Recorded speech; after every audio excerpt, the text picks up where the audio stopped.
experiences? All right. So the very first that really overtook me was when I was in the late 90s, I think. I had just gone through a harrowing wake-up call. Yeah, and so I just started working on myself, doing lots of energy work and getting healing done and stuff.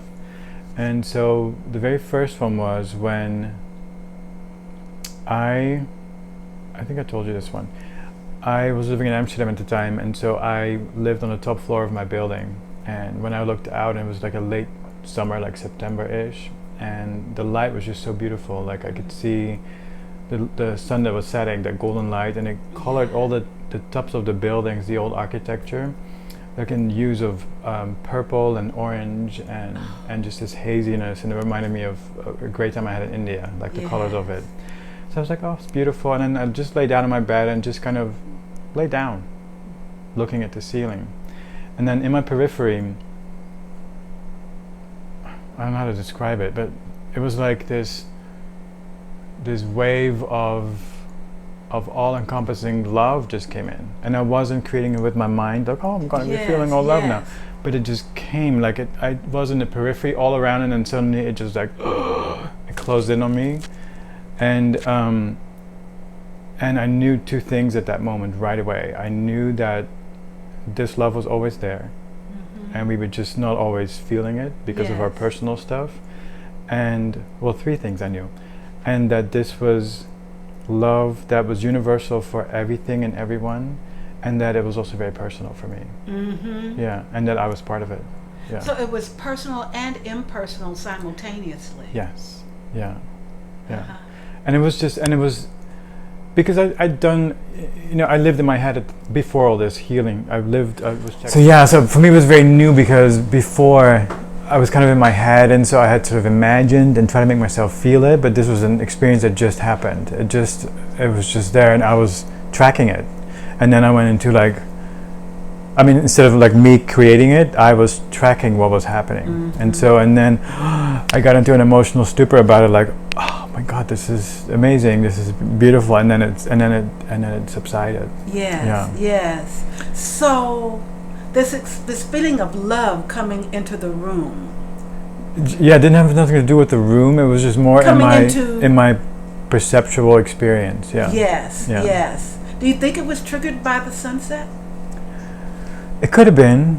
I think it was a confluence of different things, because I had just come back from doing lots of healing energy work. So I think the clouds were parting away from the sun, or they had been moved to the side already, and it was maybe already shining. And then I know I'm very sensitive to beauty, and so when I saw that, and I was like, and it took me back to a really good place. Okay. It could have, it could have just given that little nudge. Yes. So being in a place because you'd already been doing some work, and then having that moment, and what I was going to say, but that's putting words in your mouth, but what I was going to say was, and the universe having an intention to give you this experience. Was that a sensation? Did it feel like... Yes, it felt deliberate. Like love, it felt deliberate. Yeah. Love had an intention in that moment. Yeah, it felt like, okay, he's in a spot, we're going to reach out and... Wow. Right. Yeah, that's what it felt like. Yeah. Yeah, and that was very new for me. Because it had been something that I knew conceptually that it should be there, or that's what I figured. Yeah. And so, but to have it as an experience was very, very. It was like a benchmark. You call it a benchmark, yeah. And isn't that something, the difference between, what we read in philosophy and religion and spiritual traditions, we know intellectually. But the experience of the truth is a whole nother thing. Right. And for me, it feels a difference between head and full and depth of body. Right. There's a big difference between the two. Knowing as an experience. Knowing, because now you know love. Right. You know it. You've experienced it. Experienced it. Yeah. What was can you, what was your emotional experience of love? At that moment? Yeah. When it's happened to me, it's almost ecstasy. I can almost just... Oh, yes. I mean that, yeah. Ecstasy. And just completely exhilarated and so grateful and I can't believe I got to experience this, and yeah, it was all that. Yeah. And that was, I think that was the biggest experiential thing that I've experienced in terms of that having that experience. Yeah. Yeah. Well, I have a couple of questions. Because of this experience with love, what do you know about yourself to be true? What do you know about this dimension, the truth of this, and what do you know about the truth of the love dimension? Oh wow, you might have to break those down separately. Yeah, so let's talk about now, what do you know about the invisible world from which, about that dimension from which, in which love exists? I don't know why, but I always had a knowing up here that that was there. I've always known it, going through my upbringing, being raised as a Catholic for a little bit. I always knew that religion was some bullshit, that people just dreamed up, and it wasn't even touching any of those experiences for me. Yes. Yeah. And so I knew it was there, and then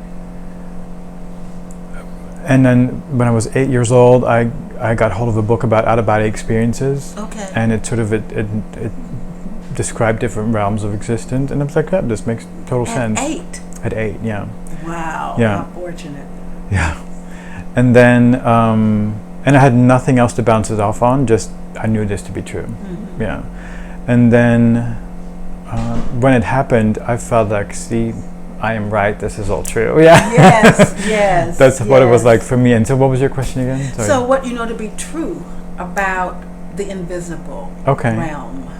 That it is the building blocks of everything, that is just like a soup that we're all floating in, that, or part of, or being animated by.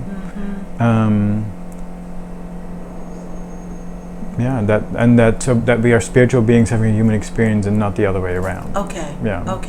Okay. Yes. Yeah. Because the other way around, for example, what we would normally get in a church is a spiritual being and a human being in search of a spiritual moment.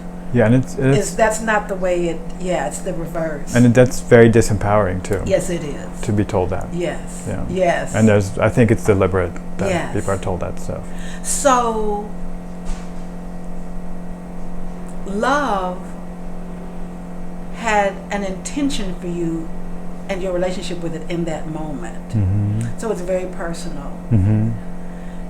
And you said something earlier that sounded as though love, because it's a force, it's also impersonal because it simply is simultaneous. And not just for me, that's what I meant. I knew it was for everybody. Yeah. But it also loved me as an expression of it very personally as well. It loved you as an expression of it. Yes. Oh, wow. Yes. So in that moment, there was also an experience of yourself as love, and love wanting you to know that you are a part of it. Right.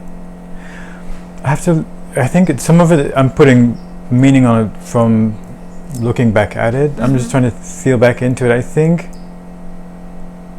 I knew that it was personal, that it loved me, that just who I was, whatever experience of myself I had at that moment, but I didn't really know myself as love at that moment. I just knew that there was something that who I was okay, but I didn't know the extent of that yet. And that's what I'm looking back from right now.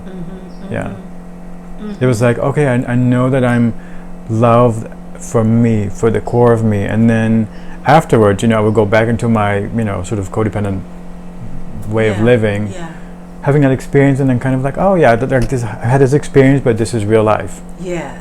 Yeah. Yes. Yeah, there was no connection yet. I had this experience, and it's like has a boundary around time. This happened to me then.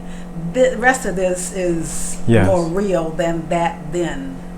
Well, I both held them to be real, but I didn't know I didn't know how they informed each other. Okay. Yeah. Okay. And it was almost like, because it was almost, I would have these experiences and they were beautiful, and then I would have to drop back into what I called the real world at the time, and there was a separation there. Yes. Yeah. Yes. So not anymore, but at the time, yeah. Well, I think that answered both. What do you know? What's the truth of who you are? This dimension and the truth of the love dimension. I think that answered all three of those. Okay. Does it feel it to you? Yeah. So the other two. So it's the who are you really? Right. What did it teach you about who you are? Right. What did it teach you about the nature of this material reality? Right. And teach may be the wrong, but and what do you know as the nature of the metaphysical reality? Okay. Because of the experience of love.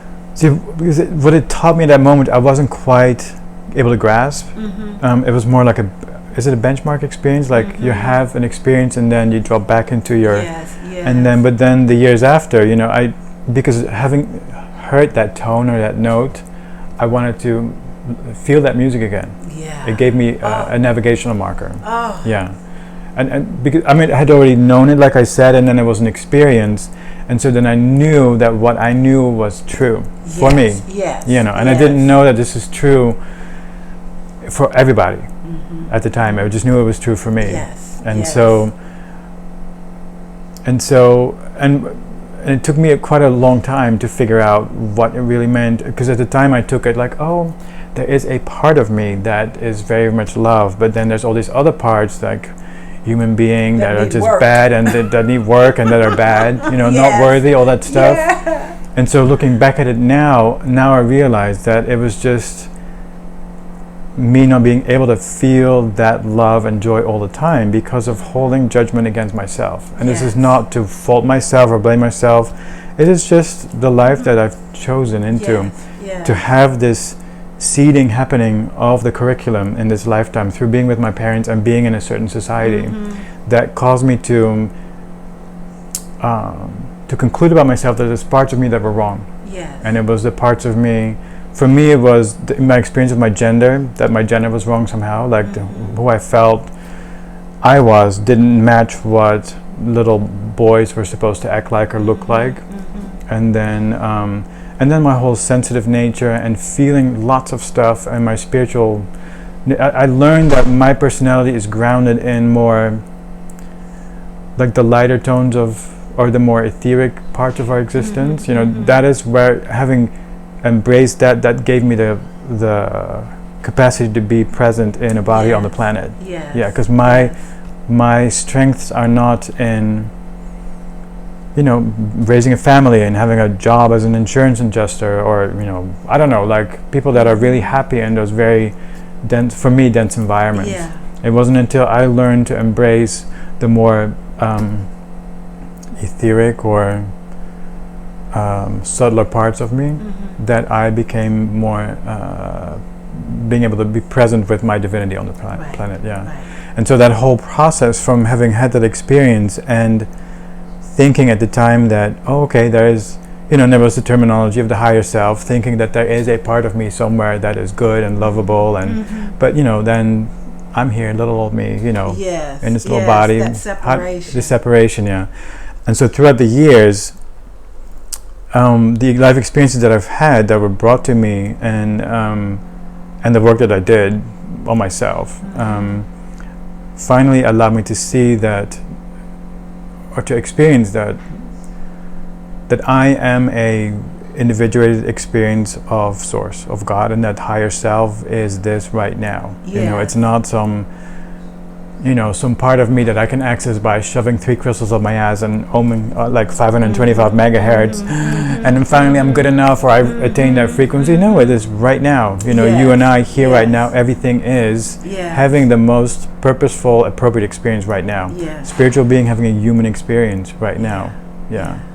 And when I first discovered that, I was like, oh, that gave me an opening to look at myself in a more compassionate, loving way, and to see that all these parts of myself that I had made an enemy are really my allies and my resources, and the beauty of which I came in with.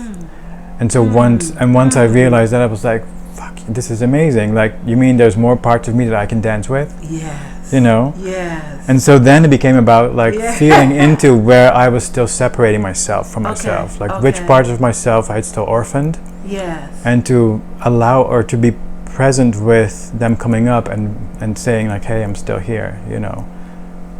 Let me join the party. Yeah. And so I felt like the more I was able to embrace these parts of myself, the more I had access to my expression of it. Yeah. And then I was like, oh, and then it felt purposeful, and there is no question about worthiness anymore. Yes. It just is. You know, Yes. I am expressing it in my own way, as everybody else should be or could be or is doing. Yeah. And so there is no question about like validity or appropriateness or normal or fitting in. No, this is just how it expresses through me right now. Yeah. Yes. Yes. And so yeah, for me, it's from my the work for me is about like feeling into where I'm limiting myself, which, you know, there's parts still, but that happens. And but I'm sensitive to it. My focus is now here, and it's not there. Yeah. It's not trying to like. Right. Exactly. You know. Yes. Yes. Right. Okay. So the focus has shifted. Right. Yeah. And so so that whole process, like I said, it's like a benchmark. It instilled something, and then it got like it was a seed that was dropped, and then slowly it got watered. You know, when I stopped trying to water everybody else's gardens, I was able to water my own garden, and it started to like, you know, grow a very unique expression, or if you want to say a plant, with its own fruits and flowers and life attracting it. Yeah. And you know, when you used the analogy of the seed, that was really perfect, because what I imagined when you said that is like, yes, something was planted. You couldn't use all of it then. Right. But it was given to you then. The potential. The potential was given to you early. Right. And you simply had to catch up to it. You simply had to cultivate that, but it was a gift that your life wouldn't be now without it. Right. And it was given to you way back then. Yeah. Yeah. So that's why I think it's the seeds. Yeah, pivotal for people to have those experiences. Like, I'm a big proponent of ayahuasca and plant medicine, any kind of experience where you can have experiences like that. Yes. To know the truth. Yes. Of it. Yes. Yeah. Yes. Of it. Yeah. Yeah. Of it. Right. Yes. Yes. Because then you have it can switch your perceptual like context of life to just, you know, the conditioning has been that we're just these bags of skin and bones, and our lives are about you know, trying to put food in and getting a job and being able to do that and have some kids and procreate, and then you're done. Right. You know, and all the systems that are in place right now, including psychology. I had there was a publication about my work in like a religious website, and I mentioned it because this woman was interested in past life regression, different dimensions in my work, and then at the end of the article she placed it in context by psychiatrists, and they were basically saying it was all quackery, and I was like, are you really looking at what you're doing? Like, the paradigm that I work from is that we're spiritual beings having a human experience. Yeah. That is not what psychology and most systems work with. It's not. They think we're human beings, and sometimes we hint at spiritual experiences and they're not quite sure what that is. Right. Yeah. So it's very different, like it's opposing. They can't speak to one another. Psychology, No, psychiatry. they have no language for the domain. They can't speak to us. Right. They can't. They have no language for that. Right. Right. That is not where their assumptions and their values are in contradiction. Totally. To what we're talking about. Yeah. Yeah. And so I think, you know, rather than, I mean, so I think these, to find ways to have these spiritual experiences of awareness, of beingness, of expansion, of of the God that you are, they are so important to have. Yes. And that's why I love Yes. that you're doing this work. Yes. Yeah. Oh, me too. So is there another experience? There have been, yes. There have been sins. Because that was the first. That was the first, yeah. There have been, let's see, so I'm trying to figure out, because I think the more that I became aligned with myself, it became more normal. And like the work that I do right now, it's like another thing happens every day almost. But when I was still getting into it, and I don't know if it was a vision or meditation or something, but it was so moving. I was working with a therapist at the time, and it could have been in a session, but it was a closed-eye process where I was in a world, and I remember looking at a valley, and the valley had these giant, they looked like magnolia tree flowers just growing in the sides of it.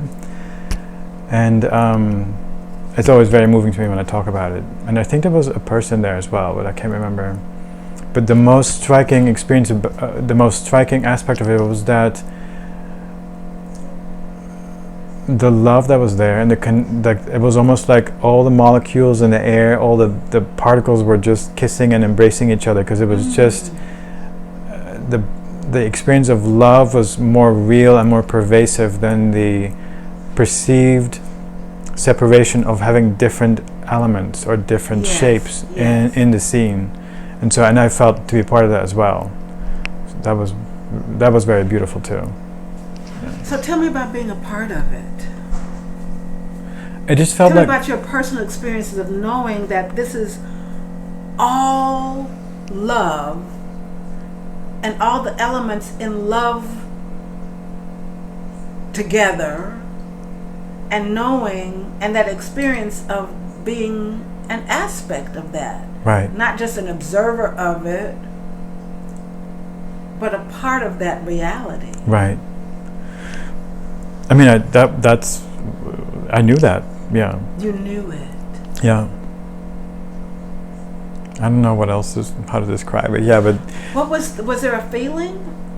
I mean, it was just like being part of a sea of love, like a drop in the ocean, but still having an experience of being the drop, but also being a part of being the ocean. Like it was all, they were all like, like bobbing in the waves, sort of, kind of. Yeah, yeah. That's what it felt like. And I also imagine it to be incredibly beautiful, physically beautiful. The scene that is in me is like not just the experience of love, but the relationship that love has with beauty. Yes, I think it's so important. Okay. Yeah. Because I just see beauty and love. Yes. I think when we experience beauty, we're experiencing that part of ourselves that part of that, because that's the only way that we can experience it, I think, because it's present in us. And so it's a recognition, by projection, as I think we live our lives, through a journey of projections. And so we see, beauty is seeing yourself. That's what I believe. Yeah. Oh, yeah. That is so wonderful. Yeah. So that's why I think beauty is very important, to find places of beauty where you can let that part of you can take it for a walk. If you just like have your shitty job or whatever you're in, or difficult, find places of beauty where you can give that place some breathing space. Yeah. And where you can see yourself. Yes. It's like walking up today to that orange tree. It's like, oh my goodness, all these beautiful globes hanging here, and there's a recognition, oh yeah, it's juicy, I'm juicy. It's yellow and orange and green, and it wiggles in the breeze, and me too. Right. Yes. So for me, that is what I notice is the more I am in relationship with these parts of myself, the more I'm in relationship with my environment. Like my world changed from a perceptual knowing that we're connected, and like to feeling Yeah. it makes me cry, like to feeling the tenderness and the beauty of the world around us, of plants and animals, and so to feel the awe that I have for the world, for the natural beauty of our planet. Because I am it and it is me. You are it and it is you. Right. And the awe of that experience. And so we were talking about earlier, like, in terms of the separation and the hatred. So for me, because of the process I've gone through, it's really important to help people relate to these parts of themselves, because it's part of the inoculation. Because it's not only just getting access to yourself and feeling yourself and remembering who you are, but it also creates relationship with other beings with our environment, and when that's there, you don't want to hurt it. And you understand that everything is an expression of the same thing, and to be there in its own right and expression. And so then you don't have to listen, or you have to wonder about like any limiting, politicians saying some crazy shit, limiting other people, or talking about whole groups of people, and go in a place of fear about it, because that is not true. It's not true. It is not true. You know that these are expressions of the same thing that you are, and they're having a different experience right now. So we know that this thing that we're in is not true. So then it sounds as though a part of your experience, I don't know if it was your experience then or in reflecting on it, is the non-truth of this. And it's a very powerful illusion, but it's not true. As powerful as it is and its ability to distract us, it's not true. That this is love and beauty, purely and simply. Right. So for me, those were the seeding experiences, and I wasn't able to embody them. It takes a minute. It does. It takes a long minute. It took a long minute, yes. It does. Because that happened in my 20s, and then now I'm in my 40s, so. It takes a long... This is powerful. And then there's all those shaping influences of family and going to school. Oh yeah, those were the determining factors of... all of that. The going away from the truth. Yes. And they're powerful. Yes. And their ability to pull us away from knowing who we are. Oh my God, the lies that I've been fed about life and about myself, or lie sounds almost maleficent, but it wasn't by people that were maleficent. It was just like they were just doing what they thought needed to happen, and just being part of being bought in, having bought into the voice of the world, basically. Just repeating that. Oh, what an amazing experience. The beauty and the love and the awe. Because I can see that valley with the magnolia blossom outcropping. Right. Yeah, that was beautiful. Yeah. So it's almost like those first initial experiences were more spectacular and more powerful to really give me a very tangible experience of it. And now that sort of that realm and my personal realm, it's more embodied now. So it's more of a it's because now I feel like I'm living more my own truth, and so it's more of it's part of my experience. So it's almost as if it doesn't need to be as dramatic because we've got it. Yes, that's what I think.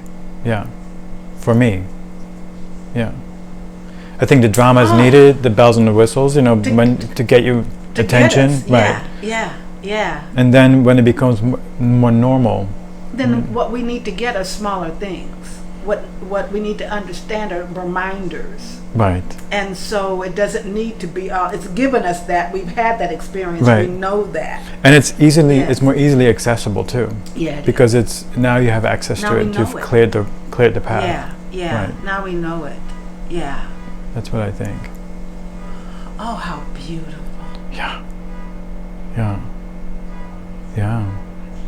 So you know how beautiful you are in all this beauty. Yes. Mm-hmm. And there's something about having, about these experiences making themselves available to us. Doesn't it feel intensely generous? Let me see, like for me, now it does. Now it does. Yeah, now yes, it does, yeah. Yes. Totally. In the moment, it's a different thing. Yeah, Yes, I mean, yes. there I was at the time. I felt like an anomaly, and I did feel so lucky to have the experience, but it was more like a slip of the tongue of the universe or something. Like, yeah. You know, what just happened? But now it's more of a sustained, like, of course. I know what you mean. Of course. I know what you mean. Right. Yeah. This is who you are. This is what we are. In that moment, there's no context for the magnitude of the experience. Right. And so we take it at face value. Right. And because I didn't either think in terms of, oh, I'm so grateful I just had this.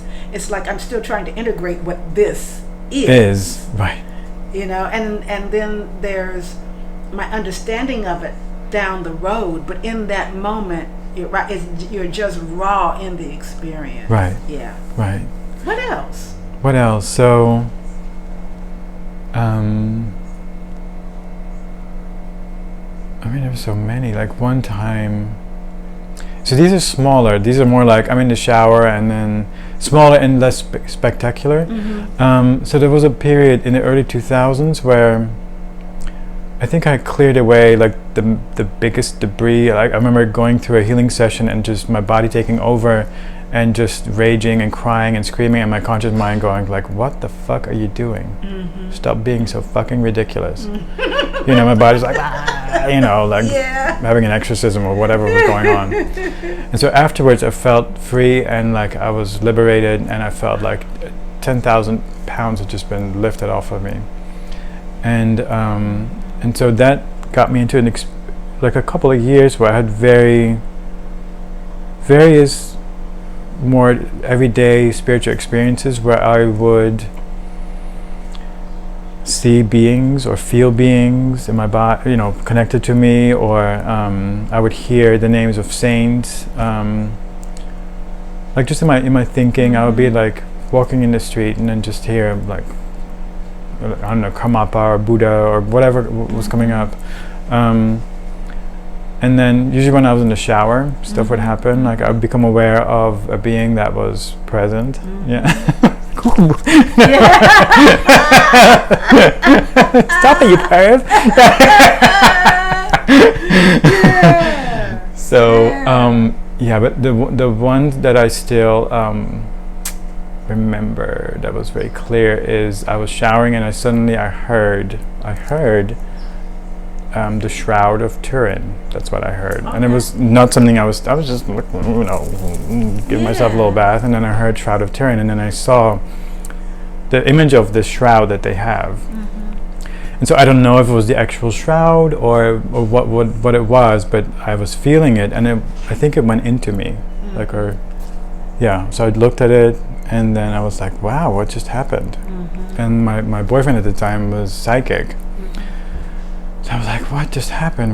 Because he was used to my questions, because I was having these experiences, having no context for them. I didn't know what to do with them, you know, what they were for, or was it good? I had no idea. And so he tapped into it and he said, oh, this is like a healing tool that you were given. I was doing energy healings on other people at the time.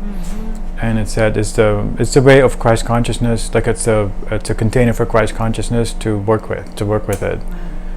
Yeah, and he explained how to do that, and so that's what I've been doing ever since. You know, I'm getting the impression that the metaphysical world has come for you. You know, it's like they drop in these really big experiences, and then they continue to feed you experiences along the way. I mean, they are, and not that they're connected to you in ways that they wouldn't be connected to somebody, it wouldn't be connected to someone else, but I just get the sense of, you know, of being, I don't know, being claimed. Well, I needed help. I needed the help. I'm from very dense, like I think my life has been about experiencing what it's like to come from extreme separation and of self, and to move back into union with me and with God, source, or whatever it is. Because it's like in the beginning, so I was down here, like if you put it in a graph, I was down here in separation, and then this big experience needed to happen in order to like, what? Like to get my attention, and then as I was starting to grow towards it, they became less spectacular, and now it's more like I can dance it now. I can. It is not something that's seemingly outside of me anymore, where this experience sort of would be overcoming or notice them outside of myself. But it's part of my. Yes. It's who I am. Yeah. Yes, it's been completely integrated. I think so. There's probably more to be done. Maybe completely is an overstatement. Right. But yeah, it's you've integrated all of this knowledge, right, all of these experiences, right, so that what the invisible world wants to give you doesn't have to be dramatic anymore. Yes. Yeah. It doesn't have to be so big. Right.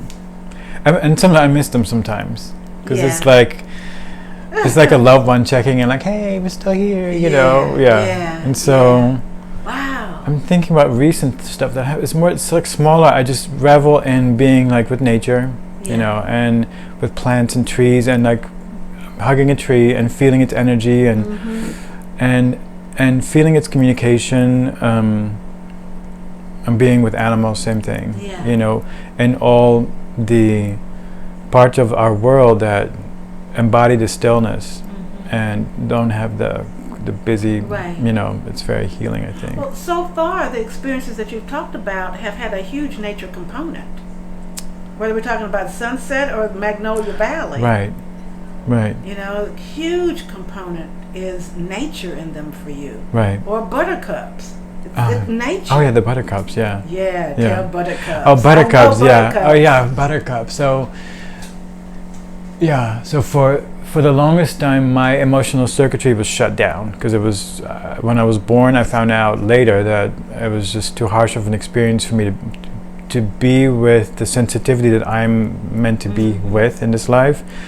It was not a good match with the vibration that was present at the time when I was born, and that was purposeful. Right. So I did the best thing that you can do in that moment: just shut it down. Yes. Close it all up. So I was checked out for a long time, and it was very, very uncomfortable in group situations. I mean, in general, I didn't feel I had a place in human experience, in human existence. Being in groups, being in contact with people. So the only places that I felt held and whole to a degree was being in nature. So I was, always in the forest, and as a kid, that was my favorite spot. Yeah. And so I forgot where I was going with this. Buttercups. Oh yeah. So I was always in nature as a place for solace and to be held. And then I started doing work on myself, propelled by nightmarish experiences, starting to heal. And then at one point, I was with my partner. We were in a big park in Amsterdam, and there was this green hill, and it was filled with buttercups. And then we were talking or laying on the grass, and I looked over, and there was all these buttercups, and it looked like they had all like turned their necks to me. And it's like they were saying, this is what my perception was, like, you are done being with us for now. You need to be with the world you need to learn, or you need to be with people right now. So it's like a bird pushing its baby out of the nest. Wow. Yeah. So you need to be with people. You need to learn how to be with people right now. Yeah. Wow. And it was so sad for me. Like it brought about so much sadness, because I felt like this loving embrace that I'd been in, the only place where that I knew where I was held, because I didn't have that anywhere else in the world. It said, off you go, for now. Yeah. And it was also scary because I didn't have an experience of that being possible in the physical world. Of what being possible? Of being held and being not feeling alone or feeling like I was okay. Yeah. Okay. So they were asking you to do something that you didn't have any experience of. It was like pushing me off the ledge. That had to be scary. It was sad. Sad. Because that was my place of solace. Yeah. That I could feel that, because it was magical to me to be because I remember, sitting in this quarry place where I grew up, and there was all these wild weeds that would come up after a while. The ground had been turned up, and there were these, I can still smell them now, these plants. They had very fibrous stems, and then these leaves that are composites. No, not composite. There's like a leaf existing of different leaves. Oh no! I don't know. Like you have one leaf, but then you also have leaves that they're made of several leaves together. There's a name for it. I can't think of the word right now. But anyway, I can remember this, and just sitting there and basking in the greenness of it, and just feeling the gentleness and just the existing of it. Yeah. We're on a roll because now this other experience came in. Not too long ago. It's about a month ago. I wasn't feeling well emotionally, and so I went to go get a Reiki treatment. In that treatment, I was flying through space. I mean, this is what I felt. And then I reached this place or planet, and it had a gorgeous like seal. There was a golden seal that looked like almost like a Mayan, like kind of, what do you call that when stuff comes up from the surface? Like a relief. Relief, that's the word, yeah.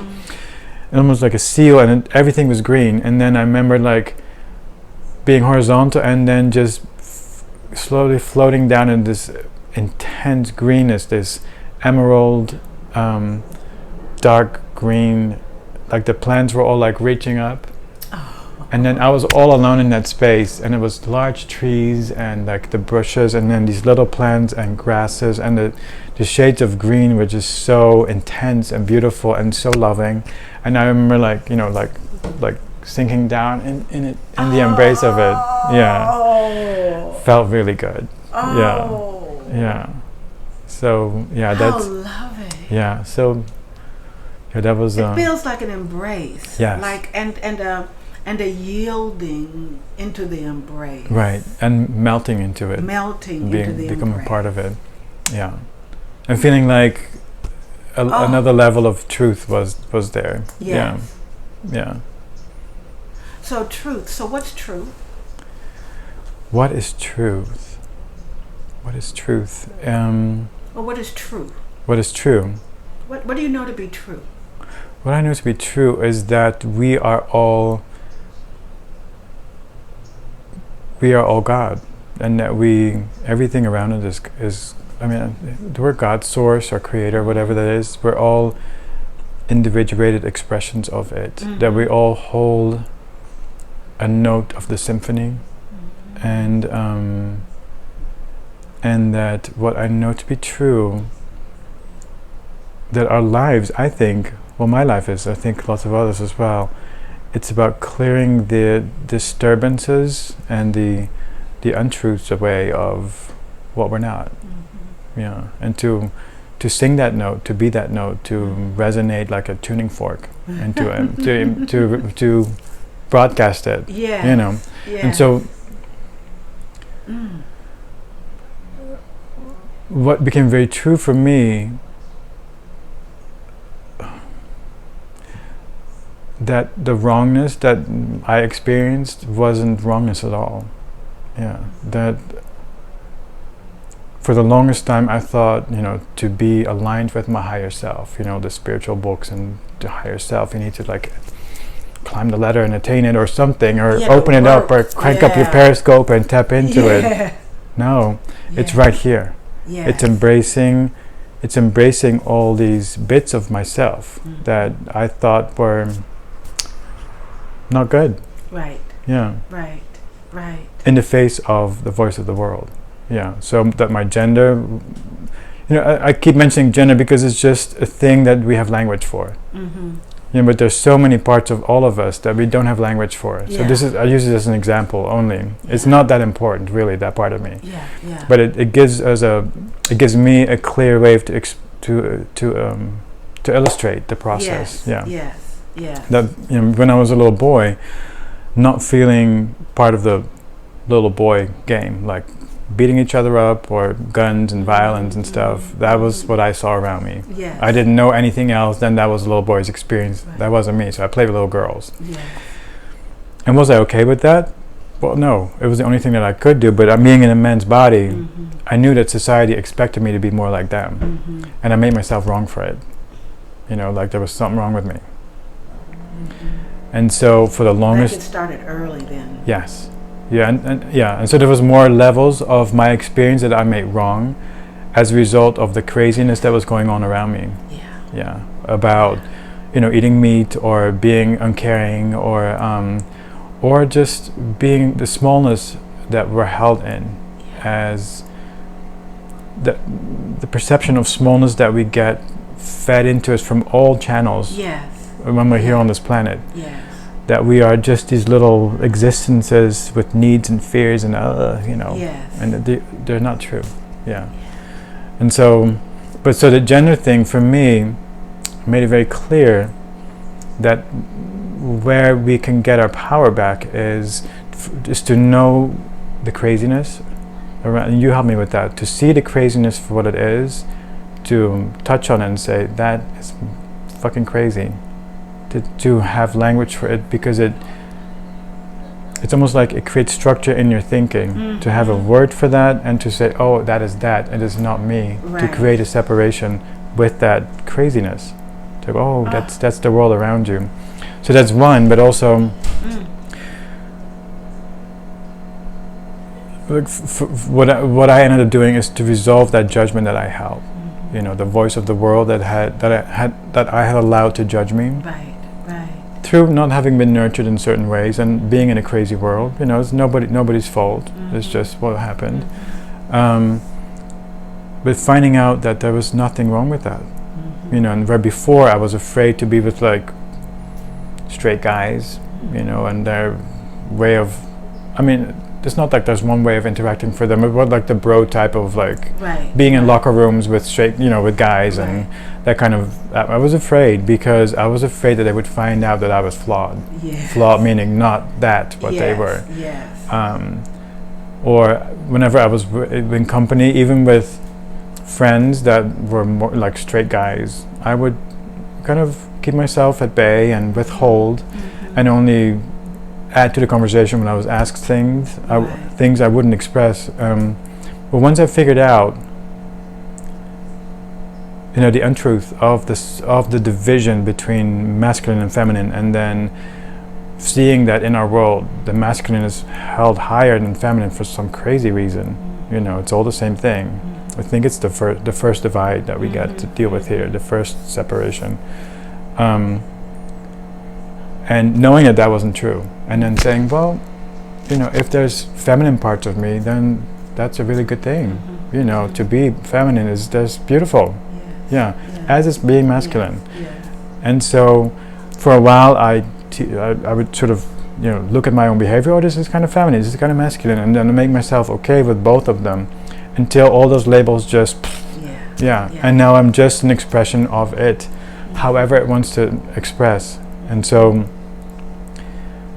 I'm not bothered by labels. And so before I was afraid of people's judgment of me or opinions of me, because then my self-judgment would be triggered. And I would feel like, something wrong with me. Don't look at me. And I was like, if people have a problem with that, it's like telling a tree, well,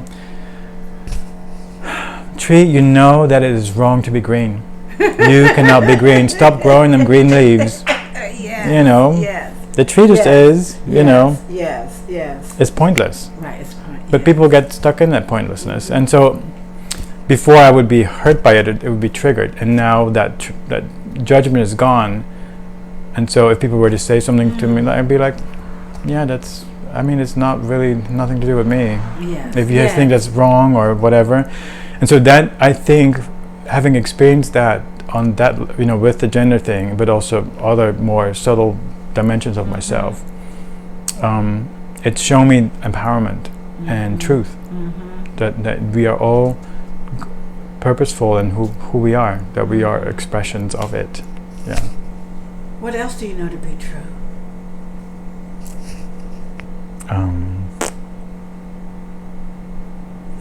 I don't know, because I think so many truths for me are they're just there. I'm trying to think, like, from what perspective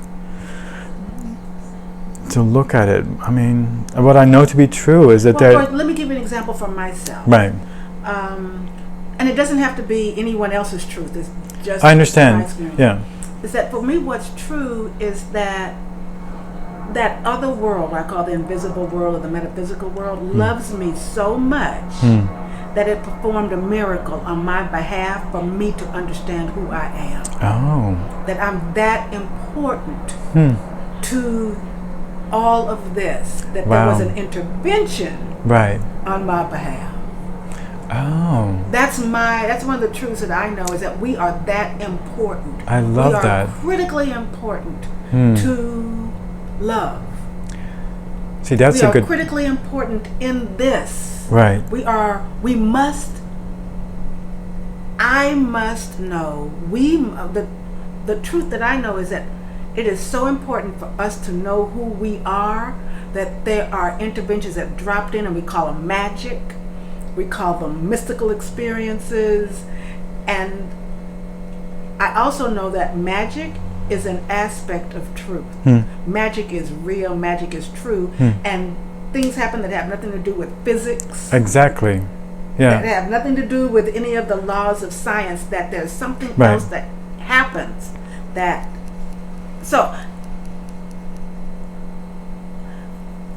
and for me the truth is that I am that important. My experience was like, shit, really? Okay. I need to know, I must know that I'm God. This is happening so that I can remember the truth that is being undermined. I need to. The other thing that I know to be true is that my experience never critiqued anything else. That wasn't love. There was no critique. It was just the gift. Right. You know, it wasn't. There was nothing else. Right. That's amazing. Right. For me, that is the model of how to have a conversation. Exactly. Of how to have relationships. How to be in the world. How to be in the world. Right. That the rest of it is an illusion that doesn't need our critique, that doesn't need our time or our attention. That the rest of this is that big, you know. Oh, that's really the importance. I've never phrased it that way. I'm trying to feel into like how that works for me. I don't know if it feels that way for me. Like for me, it's good to hear it because it's more loving, and I think I've been holding myself with that. I kind of feel like I'm a lonely unicorn. Yeah. And lonely not bad in terms of like that I feel disconnected, or I feel like I belong on the planet now, because I feel very much purposeful. I feel like I am funneling this one part of it. Yes. And then I do feel important in that I'm to express the uniqueness of that feels important. And then for that stuff to come in, what you described, like these miracles, I don't know. I just see them as like expressions of truth. Like where, you know, I was raised with like, you gotta work, you know, and diminish yourself and be in a shitty job in order to make the money or get whatever you think you need to be happy. And so what I started seeing that once I started nurturing that seed, you know, started growing it, that my external experience started to match the self-nurturing. And to me that's the magic that happens. That things started to happen that I didn't plan, that couldn't be foreseen. They just came into my experiences. I was more present to them, one, but they also just happened. so that my external experience matched my inner reality. Wow. Yeah. So as you evolved, your experiences in the world, your external experiences evolved and changed with the internal Yes. evolution. And just magical. And so I know that that's true. It is true. That because it's like when you make yourself available to it. Mm-hmm. That's all it is. Yes.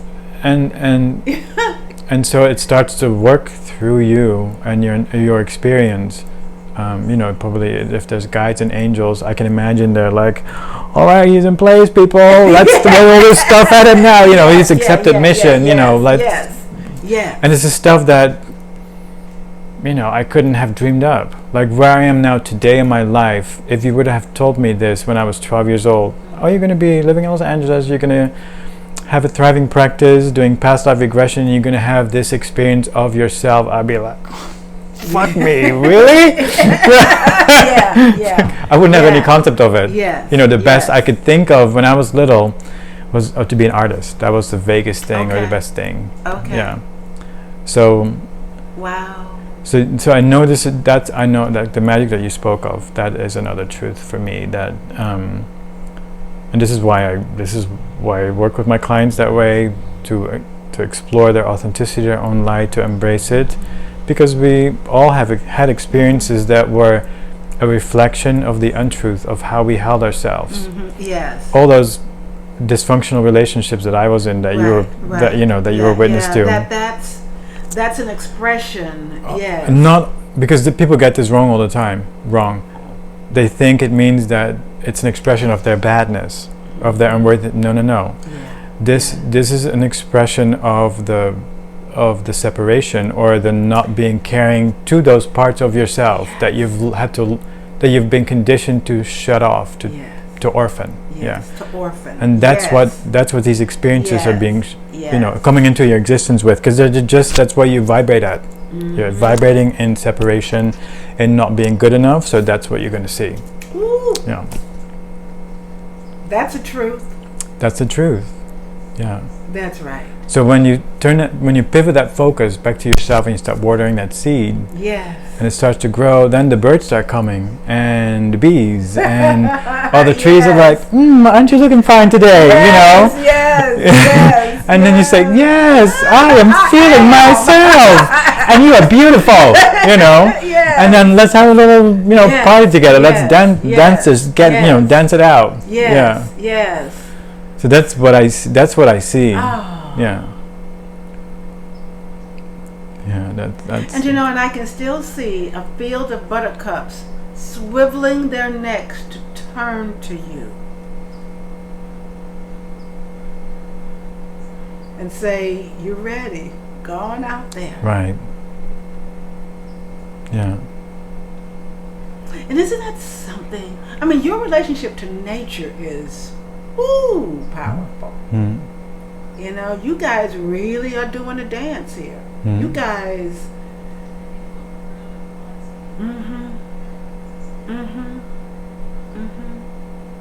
That's your home. Yeah. Totally. Yeah. So what else do I need to know? What that I haven't asked about?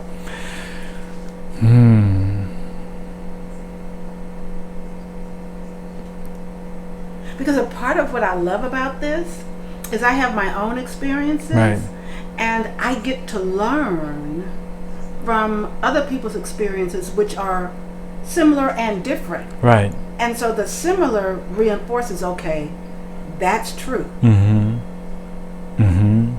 And then the different is, let me see, does this need to be integrated? Okay. Into what I know to be true. Right. So that's why I'm pushing for the differences between your experiences and maybe mine or anyone else's. And why it's like, okay, I'm sure there's something, because I don't know what I don't know. Okay. So my challenge is to figure out, because my normal now is so different from the normal of other people. So what I see as normal is that there's a myriad of life out there and the unseen, that our physical world is just one aspect of expression. Yes. And so it's normal for me to talk to and to be in contact with these other realms. Yes. Or levels of it. Yes. Through the work that I do, but also early on in the experience that I had when I would be doing energy healings, and there'd be angels or guides dropping in and feeling them or seeing them, and there has been so many, but that's normal to me.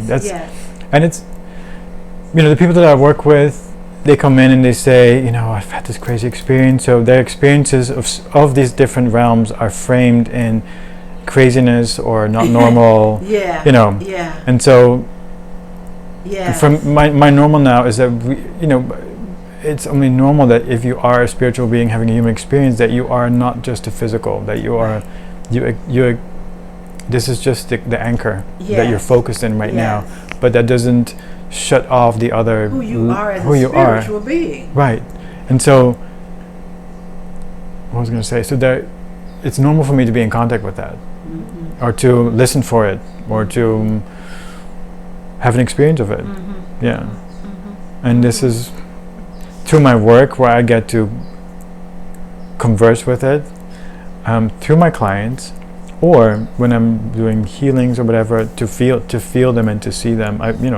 If you want like specific experiences, I remember doing a healing on somebody, and then I had my eyes closed, and I suddenly became aware of this being. I could see it was presented as male. It was light. It had some kind of cap on and a beard, and it was holding its hands over my client. And I looked at it and said, "Hey, who are you? Are you kosher? Is this all?" And so it turned its gaze toward me, and it had like eyes of light, and it saw right through me. And it was, it was kind of, it was uncomfortable because I knew it could see everything. And this is a couple years back. So and then in other times that when people have ailments and I'm working with them, when they're speaking about them, I see natural substances. And that's as medicine. So it might be a powder or a potion or leaves, or I hear like the word like olive leaf or something. So specific experiences. There was a lady who had arthritis, and so I was working on her, and she was explaining what it's like, and then I saw this. At first I saw a bottle with like a label on it, and it looked like a wine bottle. It's like, this lady needs to drink more wine. I don't get it. It doesn't seem to be very helpful.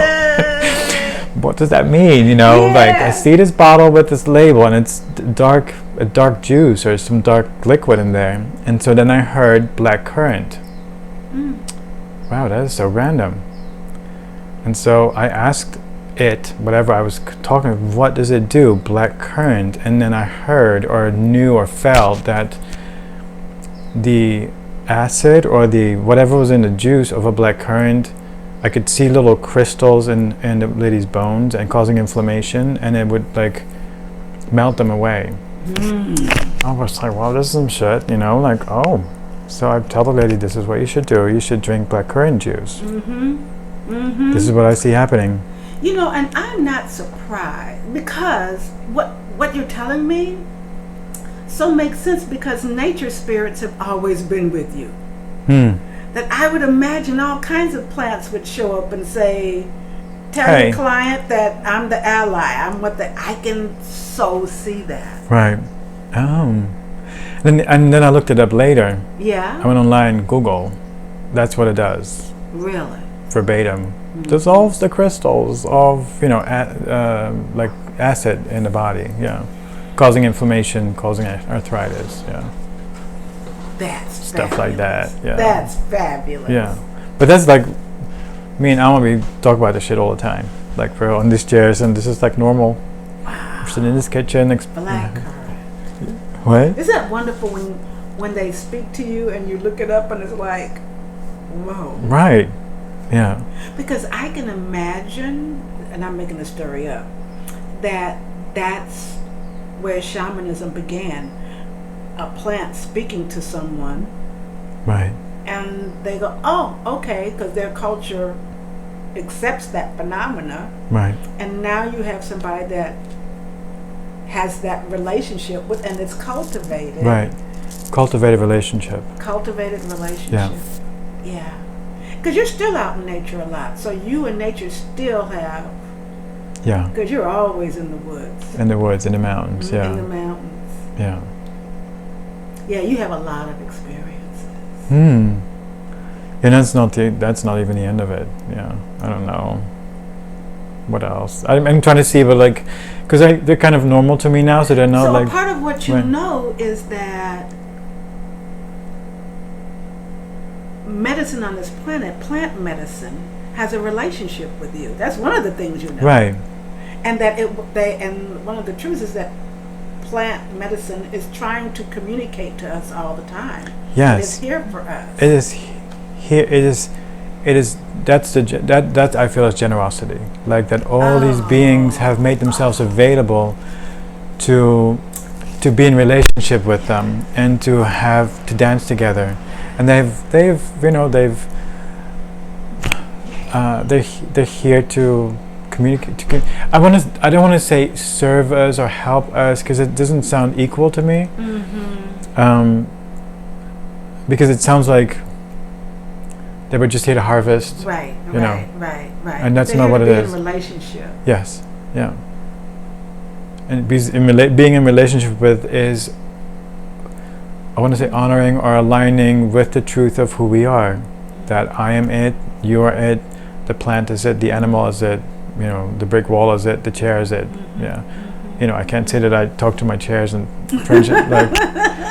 But yeah, I mean, because I know. But in theory, that's there. Everything is. Yeah, I'm not there yet where I really feel that all the time. It's like people on mushrooms. They see the life moving. They see the vibration and the tone of everything, including what we call inanimate objects. Right.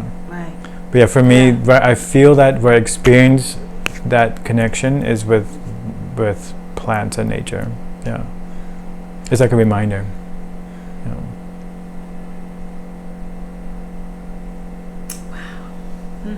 Yeah. I don't know. I guess if we're talking, I have had many more experiences. Yeah. Did I ever tell you about another one that you remember? But I know because of your work that you have a lot of experiences.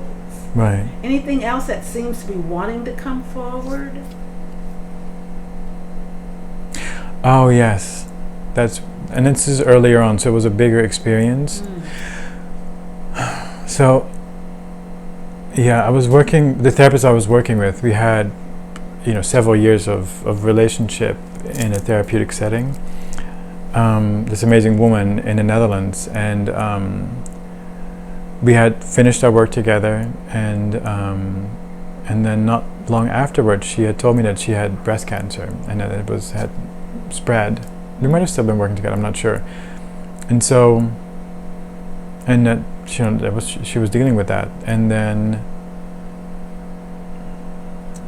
I think I was in bed or between waking and sleeping, and I felt her. I could see I saw in a dark space, she came floating, and I saw her face, and I felt her energy, and it was like she put her hand like right there, and it was this ever so gentle lovingness that was there. And that was not even an experience I wanted to tell you about, but I guess that came forward. Because what happened before that, is that she had called on colleagues and I guess clients. She had arranged for a saying goodbye event.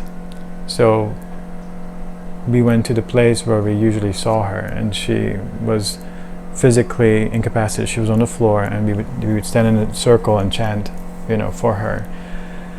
And then I think we went around a circle and spoke of what our connection had been about, and to honor our connection and to honor her. And then we were leaving, and so we were asked to not hug or touch or something, because it would be too draining for her. But when I leaned in to say goodbye, we both got this loud. I keep wanting to say tone or sound, but it wasn't a sound. It was more like a place of love that was so intense. I've never felt love between people like that before.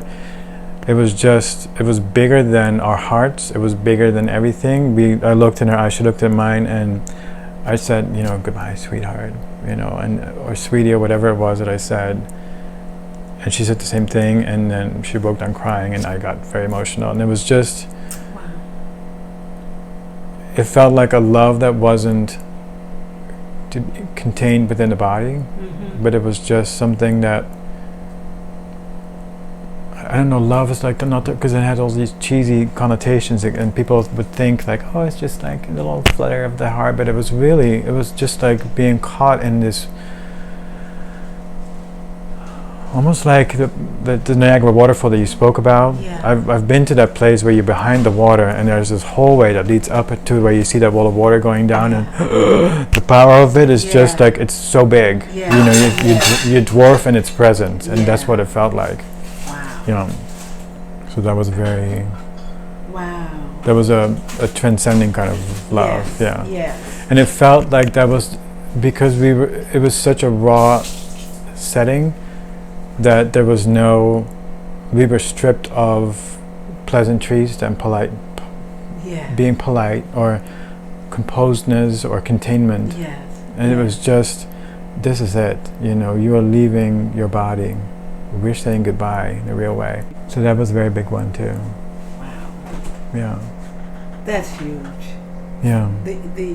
That experience, Because the other experiences I'd had were mostly, in an etheric realm or with nature, but this was with a person.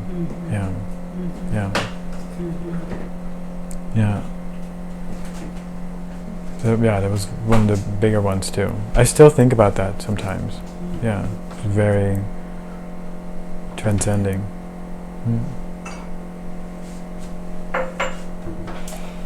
Thank you. And we can always come back and film and record again. Okay. As what I'm imagining. Only because this is, this is how it works for me, is that as I begin to verbally process things, I'll go, and then there'll be something else. Okay. Right? That's something about languaging experience that opens a doorway to... You connect the dots in a different way. In a different way. And it's like, well, let me add this now that I'm thinking about it. Right. So I'd love to come back out and hang out here with you. Sure. This was good. Thank you. This was good. That was for amazing. Me. Good for me too. This is to speak about this stuff. This is what it is. I don't always have people that want to have ears for that. I know. So I know. And with clients, it's very compact, and then within a certain, it's not freestyling. Right. As long as you and want. That's the beauty, because in the freestyling of it, Jason's got concoctions, by the way. What are you making now, Jason babe? be working on his formulas, man. Just a protein shake. A protein shake? Yeah. That's all? Nothing really exotic, does it? No, nothing. But it's so layered. It is. It's so layered.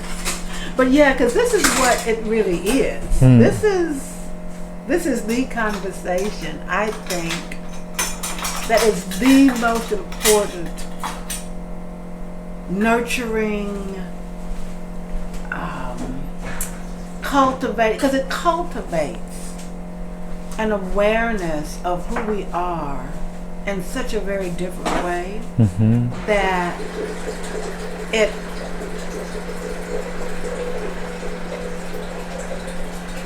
allows us to be in the world. It allows us to inoculate. That's what I think too. It allows us to inoculate. And that, knowing that we are this, it's fabulous. Yeah. it doesn't get better. Right. You know. So thank you so much. Thanks for doing this work. Thank you so much. Yeah, it feels like folks talk about a calling. What? Folks talk about things being a calling. Calling, that's what it feels like. This is what it's hung around for a long time. Because at first, when I was in grad school, I wanted this to be my dissertation research. And the chairman of my committee said, I don't know how to do that type of research. I know how to crunch numbers. Okay. But what you're talking about is a different method. And I don't know how to do that, and I don't know anybody that does know how to do that. And what I said was, I need to graduate. I need my degree. I need to stop paying these people. Right. I need to get on with life. You did, right. And so I put this to the side. This has been simmering for a long time. Decades. Then, this was back in the day, I'm on Pico Boulevard, and I'm in like a hair salon. And sitting across from me, probably 20 feet max, is Herbie Hancock. And so I sent him, and I sit there for a long time thinking, Pat, if you're really interested in this, he's right there. This musical genius who you know knows is right there. And so I spent some time doing two things. One, telling myself, this is the moment that is created for you. Right. And whatever you say to him, it has to be one sentence, because he's not going to read more than one sentence. And it's got to catch him. One sentence. And so I thought about my sentence. I know. That's hooking the man. One sentence. And so I wrote it on the back of a business card. And his stylist was his gatekeeper. And that I gave it to the stylist. Said, would you please give this to Mr. Hancock? And the stylist was like, we don't, no, you know. And because somebody's always asking for a date, for a keyboard, for tickets, for, you know. But for some reason, the stylist handed it to him. The stylist may have read the questions and went like, oh, she's not asking for anything that. And the stylist came back to me and said, this is Mr. Hancock's phone number. He said to call him. Ooh. And it worked. I called him. He answered it. So it wasn't that phone number you give just to be done with it. Giving somebody something. He actually answered it. And when I called him, and I had no idea how Hollywood worked. I was young. And when I called him, he said, look, I'm on my way to the Grammys with Joni Mitchell. Hello. So I can't talk to you right now, but call me back. Say hi to Joni, please. You know? And so I did not know, I didn't understand that you really have to pin a person down. I needed to say, Pat, he is extraordinarily busy. Right. Have him tell you, ask him to tell you where and when can you meet him. Do that now. Right. Didn't do that, so I called him back, and then I began to feel like I'm hounding this man. Yeah, I can't keep, but I didn't know how to not hound him. I didn't have that skill. Right. And then when my professor says, I don't know what to do with that. Right. It just kind of put the kibosh on it, but it never went away. Right. It never went. And then I started integrating this into the way I work and changing the way I work. And then it just got bigger. The demand of it, the desire of it, the excitement, the thrill, the creativity of it just began to fuel it. Yeah. Right. When I couldn't work it, it receded. It didn't disappear. Right. But it said, yeah, you need to graduate. You need to get out of here. Right. Don't get hung up with these people. You'll be here another 10 years. Don't, you know. And so it was really nice like that. But it planted the seed. It said, this is what's going to happen. Right. Right. You are going to have a vision. This is not going to go away. We're going to be patient, and you're going to have a whole bunch of stuff, but this is here. Wow. Imagine that all the work that you've done with clients in your practice, that it's like filled in some, you know, some gray areas or some things that you weren't sure about, or in terms of giving it language or clarity. Yes. uncovering one it. of the things that I learned is that there are all kinds of ways that society has of telling you that your experience isn't true. You're delusional, you're crazy, it was a dream, there's all these, right? And so one of the things I learned is to early on press people to find the courage to give validity to their experience and to tell the truth, to tell the story. Right. And to press them early. Right. Yeah, I hear that, but I want to hear about your you've had experiences of your magnificence. Right. Of your grandeur. Right. And to really push people in that direction, to feel comfortable, to feel safe.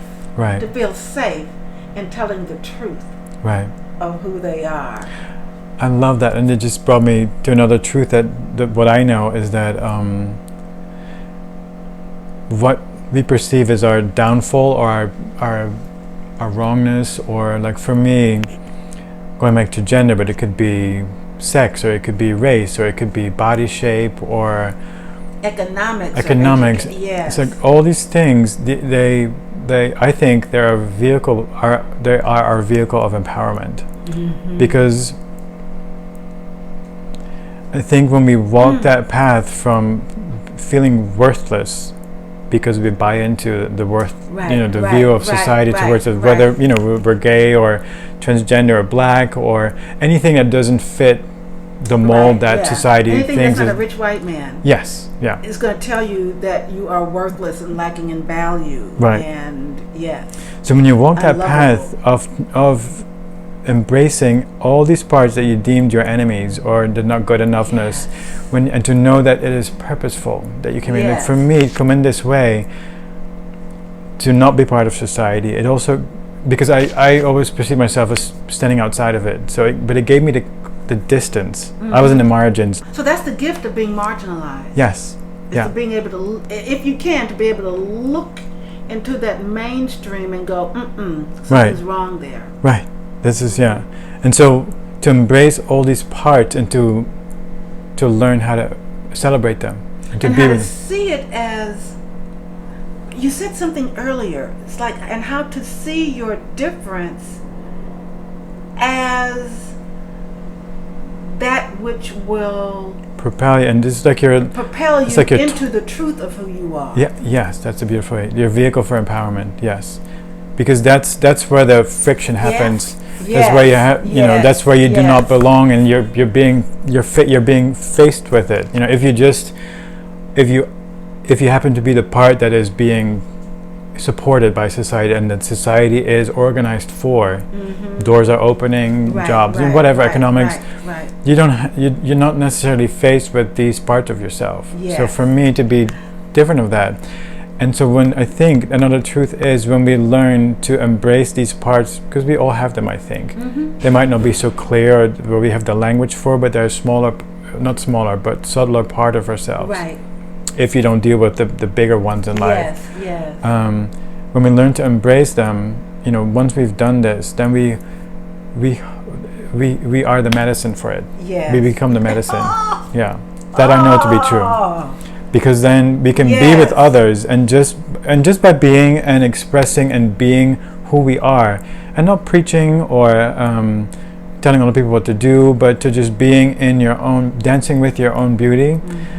It gives other people to but what he's doing doesn't fit that, but that looks kind of nice actually. That feels way more juicier than me trying to keep my head down and just do what I'm told. And so the more people do that, the more you do that for yourself, the more medicine we carry for the rest of the world. That's right. That's right. And so and then your medicine is very, very personal, because it is personal, universal, and so because there's no one else that does the path the way you do the path. Nobody else will be able to give the language to it or run it through, percolate it through your circuitry that another person does. So, but you will be expressing your own authenticity. You'll have your own flavor that can inspire somebody else. Once you feel into it and embrace it. And that will save your life. Yes. Your real life. Thank God. Yes. Yes. Yeah. Yes, it does. It. Yeah. Thank you. Thank you. We did it, baby. Woo! we did it! We did it! Yeah. What a beautiful project. There's nothing that fills me with more joy than this work. There's nothing. I mean, really. And the fact that it's waited for me to be able to do this, it's waited for me. It feels so personal. Like it didn't disappear. It didn't like, well, okay, I got tired of waiting for Pat, so I'm gonna go on to someone else. Nope. It has waited, and the knowing that these experiences came young, they came early, and it was designed to plant seeds.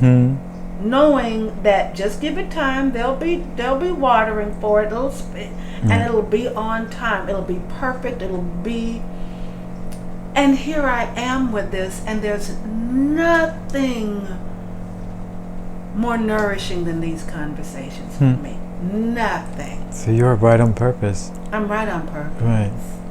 See, your vessel was being primed, I think. It was being primed. Yeah. You know, and a lot of times we have a time schedule. Fortunately, I didn't have a time schedule because it was like, I gotta graduate, I gotta get a job, I have to this, I have to that, right. You know. So I didn't have but it's all perfectly timed because now nothing is none of the world's demands are in competition with it. Yeah. I'm free to devote myself to what I'm here to do. Watch out, world. Watch out, baby. Right. Watch out. Did I tell you about the dream I had? Speaking of mates, I had a dream about meeting a woman who was interdimensional or interplanetary or yes, she was multigalactic, and she called herself a universalist or it was something related to the university, and she says, oh, you've got it all wrong. It's not about a university in a place, it's about universes. I'm universes, and I have mates in all dimensions, and I travel dimensions to be with who I need to be with. Hello.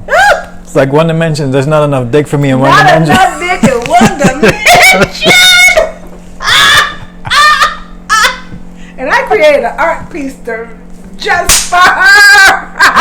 Good for you. That's how much woman she was. She Good said, for her. Baby, I'm right.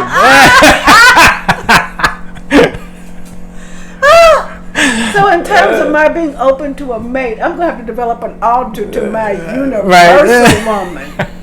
She was multi-dimensional. That's beautiful. That's beautiful. Wasn't that beautiful? Right. Wasn't it just like, oh, you know, I'm in love. I get my groove on everywhere I go. Right. And where I go is places you cannot even imagine. Right. That's where I get my groove. Well, that's beautiful. Such beautiful dreams. And she was poised. It wasn't bragging. Right. It was, no, this is who I am. What I do. I'm a woman. I'm a multidimensional being. Right. And needs to be nurtured. Right. That's funny. I mean, because Amma was watching this show. She was binging a show called Outlander. So I asked her, what is it about? She's like, oh, it's this woman, and she travels through time, and then she hooks up with all these guys, and so it became a joke. Like, this chick is so greedy. She's not only when she she wants to have all the good dick, and this time that's right. she's trying to snatch it up from all times and ages. And she deserves a show. She deserves a show. She up for it. She doing that. She deserves a show.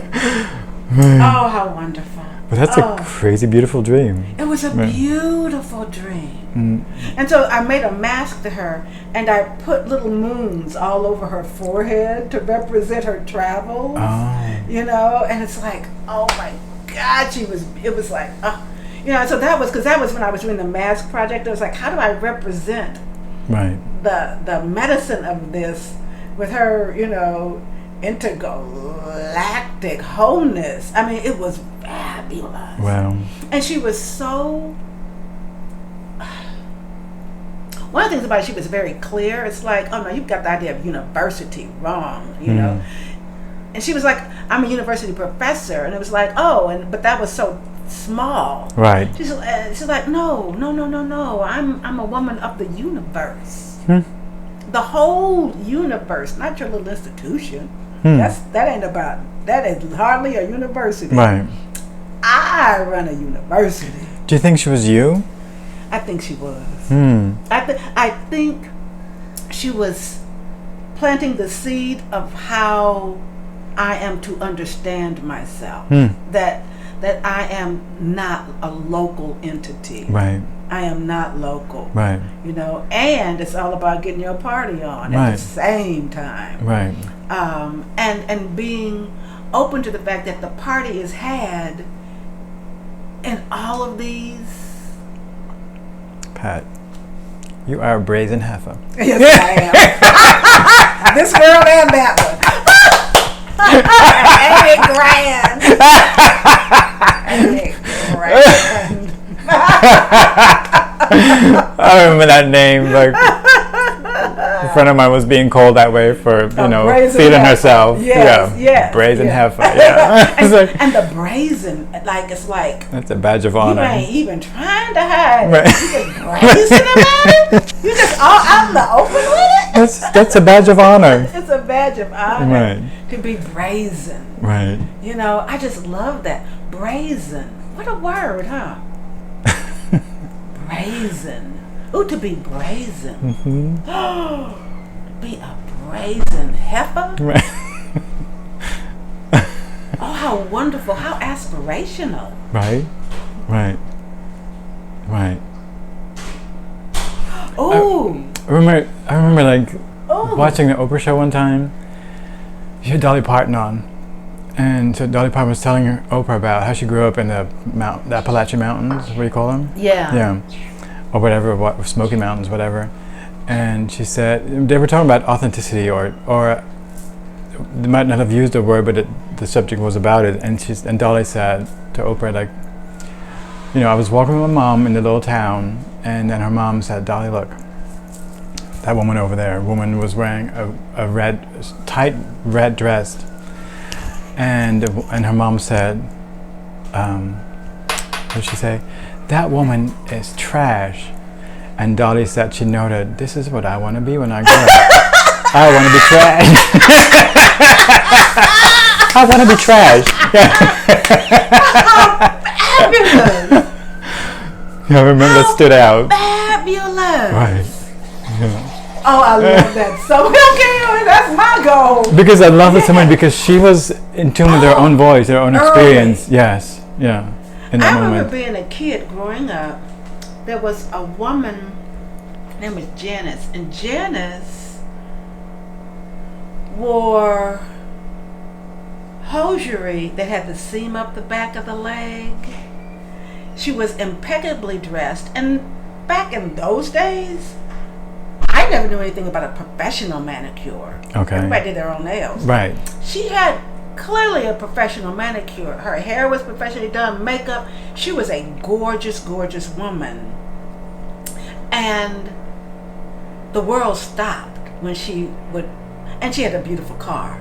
And when she'd get out of it, the world, because it was like, who is this woman? And she was a brazen heifer.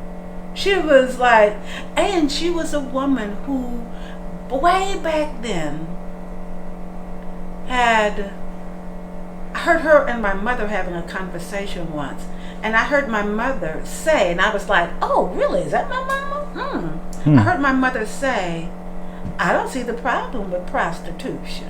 Oh, good. And this is a woman who I heard say, what's the problem with buying or selling? It's just an agreement. Right. It's just a moment.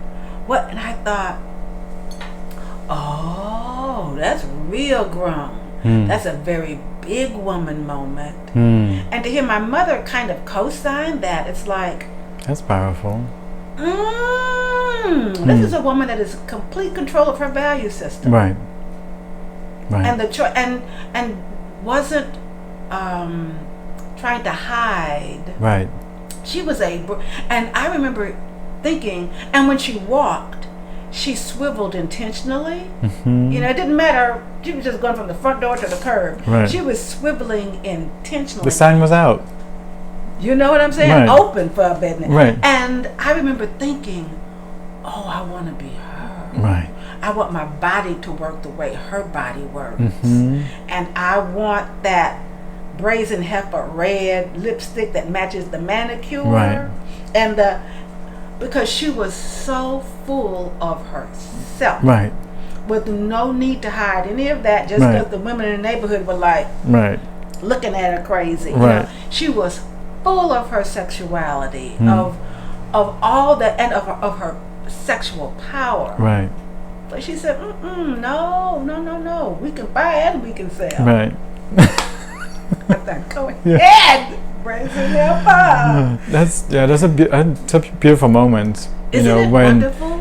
When you get a notification from the truth, you know, like in your experience, like a notification from the truth. Right. Yes. This is your memo. Right. Yes. Dolly Parton said, I want to be trash. That red tight. Yes. Right. That's what I want to do. Right. All that robust femininity. Right. And Dolly knew that early on. Right. But she sure did it too. She did, yeah. They did not. I'm really curious what else. Well, but she knew early on. I was going to say, did anything support her in staying committed to that? But it sounds like as a kid, she knew very early on. That's powerful. That's probably, I didn't quite have that. No, I didn't have access to that. I didn't either. I would be like, oh, okay, that's trash. Yeah, that's trash. Yeah, that's what I would have done. I had, but I didn't incorporate it. Right. It was like, oh, she's fabulous. Right. I'm not. Right. You know, so I could still see like, ooh, that's wonderful. But I'm not that.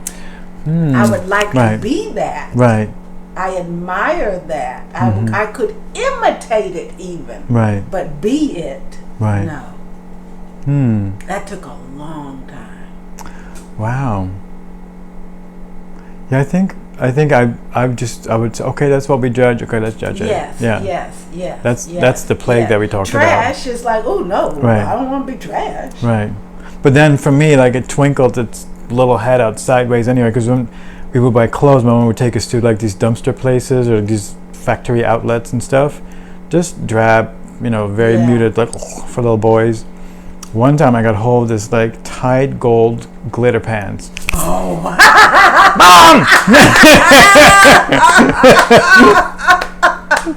I found it.